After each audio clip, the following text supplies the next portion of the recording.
Hello everyone, it's Attacker72 here, and for today, so as of the recording of this video, in about 10 days in time, the Nintendo Switch 2 Direct will be officially happening in about that week on April 2nd, 2025, giving us more information on the Nintendo Switch 2 and likely way more games as well. And let's just say that the Switch 2 has a lot of promising start as well.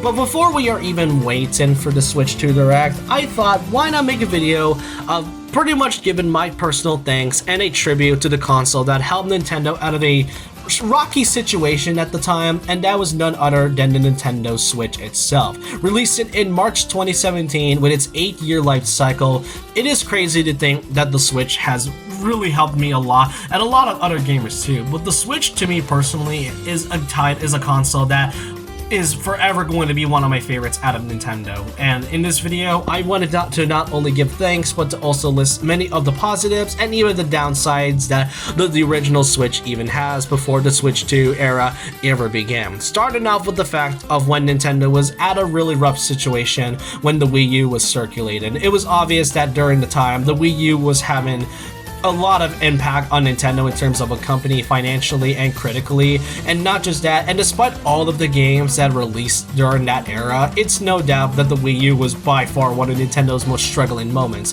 When on October 2016, all of that would change when they first revealed the Nintendo Switch itself, and would release on March of 2017, and throughout its 8-year life cycle, it is no doubt that the Switch has grown to be one of the most popular consoles in Nintendo's category, pretty much being on par with the Nintendo Wii and the Nintendo 64. It is really large for what it is, and the games are basically an exception as well, with so many titles releasing throughout its 8-year life cycle. The games is by far one of Nintendo's largest categories, most notably the first-party titles. There is a lot to go over when it comes to first parties. One of its largest collections next to the Wii and even the GameCube. You got titles from Tears of the Kingdom, the Xenoblade trilogy, especially Xenoblade X, which just got released this week. Then we got many Mario titles that is released on the Switch. There's a lot of Mario titles going from mainline and spin-offs to the point where it likely would rival Mario games on the Nintendo Wii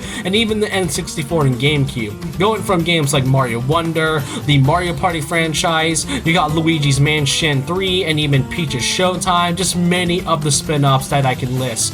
Then there's even more than just Mario. Metroid Prime Remastered is by far one of Nintendo's most really well done remasters in a lifetime. You got the Splatoon series, which has gotten way better with each installment since Splatoon 2 in 2017, and games that people thought would never come back or even thought of returning, like Super Mario RPG getting a huge remake, or the return of Famicom Detective Club. Heck, even games that people thought were cancelled, like Metroid Dread, having a new title after basically being in a long hiatus. It isn't just the first-party titles too.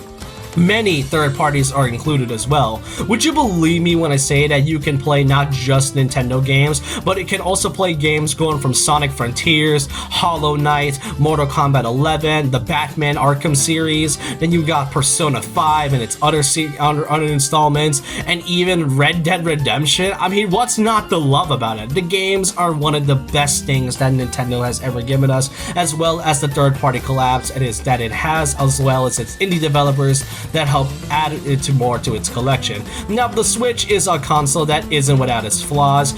By far one of the weakest menus that I've seen, especially from how very bland and kind of okayish it is. It's really generic without any type of themes that was released throughout the years. The Switch's eShop is kind of terrible. It's slow and buggy and doesn't feel like it has the same charm as the old eShops. The Switch's controllers is one of the weirdest things to go over because of how condescending and irritated it is to have it dripped every once in a while, and the fact that the Joy-Cons cost $80 for like 2 pieces is absolutely stupid to begin with. And then the Nintendo Switch Online is an interesting service that I tend to question every once in a while, especially with its subscriptions as well.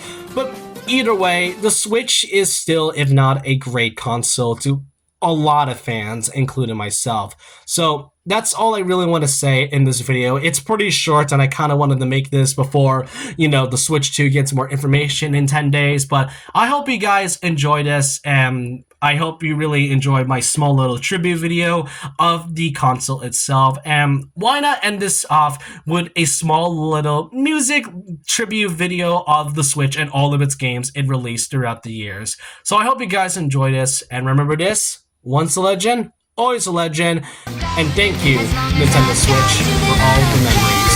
Kick up the wall and take the plunge, tripping through 2 dimensions. Up on the moon, we'll twirl swoon, just lead the way. I'll throw my hand in the ring, 'cause you're the one. Come near the car in 3 dimensions. Follow the brick path straight to my heart, and we'll grab and fly together. The fireworks are gonna start.